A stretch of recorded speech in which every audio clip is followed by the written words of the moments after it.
Hey, welcome to Second Couple on WTXL.TV. I'm Brian Jackson, and today I'm joined by Randy Hoffman and Sarah Bishop, who joined us this morning from the FAMU-FSU-TCC chapter of the NROTC. Thank you guys so much for joining us this morning. Thank you. Glad to be Now, here. when I was struggling to say NROTC this morning, did you actually explain what that actually means? Sure, it's the Naval Reserve Officer Training Corps. So it's essentially a four-year program where we take college students like Sarah here and train them how to be a Navy or Marine Corps officer. So they will get a commission when they graduate in 4 years. And what does that commission kind of consist of post-graduation? What's the commitment? They will commit themselves to at least 4 years in the Navy, commanding either a ship, an aircraft, a submarine, Wow. or they could be a Marine Corps officer. There's a nuclear program also. So a lot of different types of military occupational specialties, but they will be a commissioned officer in the U.S. Marine Corps or the U.S. Navy. And Sarah, what kind of made you want to go down this path? Okay, so my dad's Navy too, and I also did JROTC in high school, and definitely had a lot of influence coming in, having and receiving that NROTC scholarship. So. And how did your experience in high school with the junior ROTC kind of prepare you for what you're in now?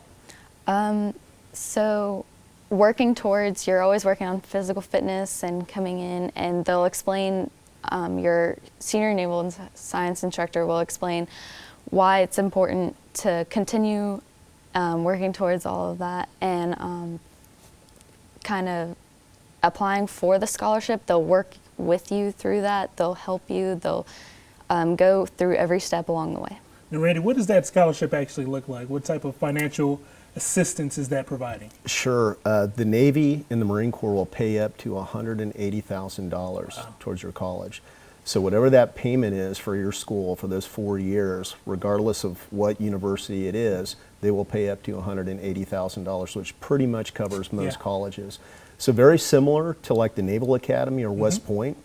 The only difference being that in this type of scholarship, you're actually participating in the university and extracurricular activities, and it's not so uniformed in that the summers are taken up with you doing a military service. The academies have you more like you're on the active duty military. In the case of Sarah here, her summer will consist of her doing a cruise, learning about the Navy, but she'll also have some opportunity to be with her folks. And Sarah, during the school year, how do you kind of balance your time from books and having a social life as well as this as well? It does get difficult at times, not gonna lie, but your friends will become your friends in ROTC. Like most of my friends, we all hang out all the time.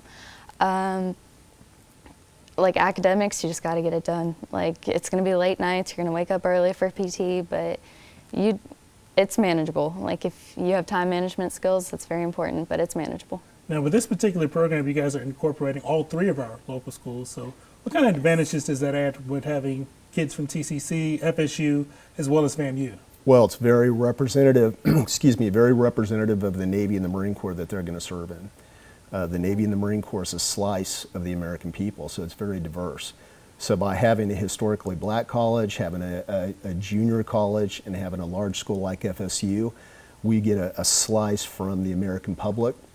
I think it's really good on understanding each other's placement and schema, each other's goals. We also have a lot of our students that are from other countries that are in the program, and that's very beneficial. Noah, what kind of things are you guys doing during the week, I guess, in addition to classes and everything? What types of programs and responsibilities do you have during the week? Well, I'll let Sarah here in a second talk about responsibilities. I have a 7-man staff, both Navy and Marine Corps, and we teach leadership, ethics, management, some navigation classes, both for the Marines and for the sailors, a whole host of military leadership principles, but I'll let her talk to her duties. Okay, so every Monday, Wednesday, and Friday we'll have PT, which is physical training, workout. What time does that start? 5:45, so 5:45 in the morning we're out there running, training, push-ups, sit-ups, all that.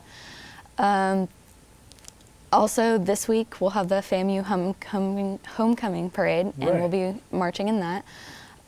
We have different things, study hours. We log our study hours for our academics and all our classes.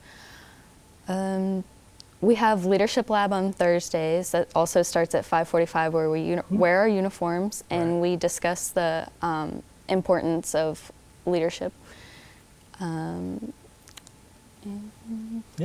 Just countless other things. Yeah, very, very busy schedule. Yes. Now let's take a look at, as you mentioned, you guys are going to have the parade coming up this Saturday. It's going to be the FAMU Homecoming Parade taking place at 8 a.m. That's pretty late compared to how you usually get up in the day. Get to sleep in. Yeah, get to sleep in a little bit to take part in the parade. Going to go all along the FAMU campus route from 8 a.m.